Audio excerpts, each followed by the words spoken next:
कहानी की शुरुआत में हम एक आदमी को देखते हैं जिसका नाम डैनियल होता है। इसका एक बेटा है जिसके साथ कुछ दिनों से कुछ अजीब चीजें हो रही है। वो रात को अजीब सी डरावनी आवाजें सुनता है जिसके कारण वो सो भी नहीं पाता और इसी के साथ उसका नेचर भी बदलता जा रहा है। एक दिन बच्चे के माँ बाप एक साइकियाट्रिस्ट को बुलाते हैं। बच्चा बताता है उसको जो आवाजें सुनाई देती है उसमें कोई उसे ड्राइंग बनाने को कहता है। ये बात सुनकर डॉक्टर बच्चे के माँ बाप को कहती है, डरने की कोई बात नहीं है, आपका बच्चा चीजों की इमेजिनेशन कर रहा है क्योंकि उसके लिए ये जगह नहीं है। इतना कहकर डॉक्टर चली जाती है, लेकिन अचानक उसकी कार से अजीब सी आवाजें आने लगती है और इधर बच्चा ड्राइंग बना रहा होता है।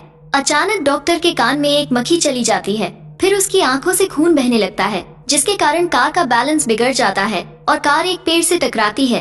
पेड़ की एक टहनी डॉक्टर के मुंह के आर पार हो जाती है, जिसके बाद मक्खी उसके कान से बाहर निकल जाती है और बच्चे ने जो पेंटिंग बनाई थी उसमें पेड़ की टहनी बनी हुई थी जिससे खून टपक रहा था। एक रात डैनियल की आंख खुलती है, बाहर से कुछ डरावनी आवाजें आ रही थी। डैनियल बाहर आकर देखता है लेकिन वहाँ कोई नहीं होता। जब डैनियल वापस अंदर आता है तो उसे वोकी टोकी में किसी की आवाज सुनाई देती है। ये आवाज उसके बेटे की थी जो किसी से बातें कर रहा था। अचानक बच्चा देखता है उसके कमरे में कोई आत्मा है। बच्चा डर जाता है। अगले दिन बच्चे की माँ डैनियल को बताती है उसके बच्चे को स्कूल से निकाल दिया गया है क्योंकि वो वहाँ अजीब सी हरकतें कर रहा था और उसने प्रिंसिपल को भी काट लिया। अब बच्चे की माँ फैसला करती है वो एक बार फिर से डॉक्टर को बुलाएगी, लेकिन बच्चा कहता है डॉक्टर मर चुकी है। डैनियल डॉक्टर के ऑफिस कॉल करता है और उसे पता चलता है डॉक्टर सच में मर चुकी है। इस पर वो दोनों सोचते हैं बच्चे ने स्कूल में किसी से सुन लिया होगा कि डॉक्टर मर गई हैं। रात को बच्चा एक बार फिर से वोकी टोकी पर बात करता करता ड्राइंग्स बना रहा होता है और उसके कमरे में आत्मा घूम रही होती है। डैनियल को फिर से कुछ आवाजें सुनाई देती है। डैनियल बाहर चेक करने आता है। वो देखता है पूल में किसी की लाश तैर रही है। वो उसको बाहर निकालता है। ये उसके बच्चे की लाश थी। बच्चे को खोने के बाद उसकी माँ कुछ दिनों के लिए अपनी माँ के घर जाने का फैसला करती है। पैकिंग करते समय उसे पिलो पर खून का दाग दिखता है। उसके बाद वो वहाँ से चली जाती है। एक दिन डैनियल अपने बेटे को याद करते हुए उसकी पुरानी वीडियोस देख रहा होता है, लेकिन घर में कुछ अजीब सी आवाजें आ रही होती है।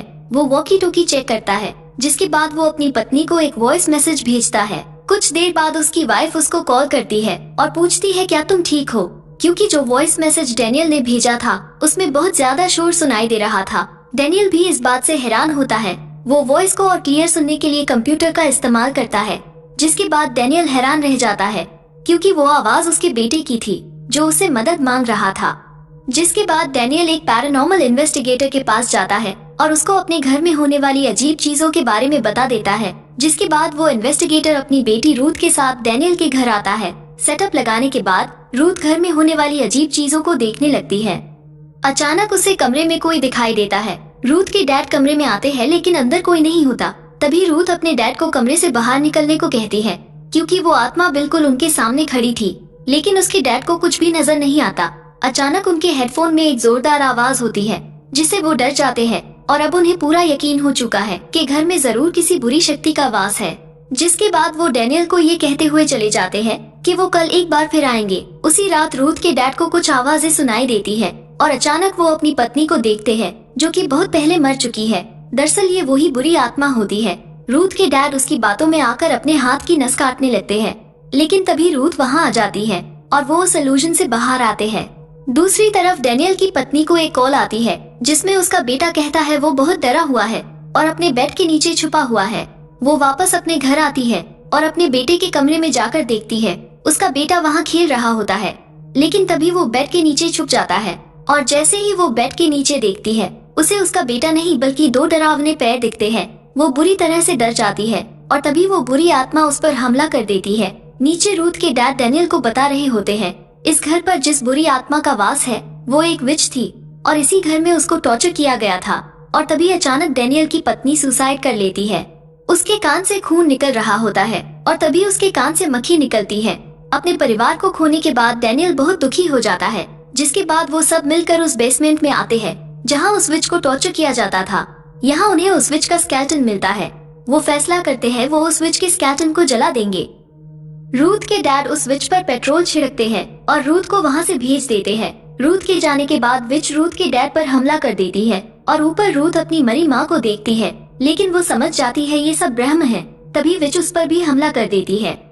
डेनियल को भी उसका परिवार दिखता है, लेकिन वो उनकी बातों में आ जाता है और उन्हें गले लगा लेता है, लेकिन उसे पता नहीं होता कि वो विच को गले लगा रहा है। जिसके बाद वो अपने ऊपर पेट्रोल डालने लगता है ताकि वो भी अपने परिवार के पास पहुंच जाए। लेकिन तभी रूथ के डैड आखिरकार विच के स्केलेटन को जलाने में कामयाब हो जाते हैं, जिसके बाद सब कुछ ठीक हो जाता है।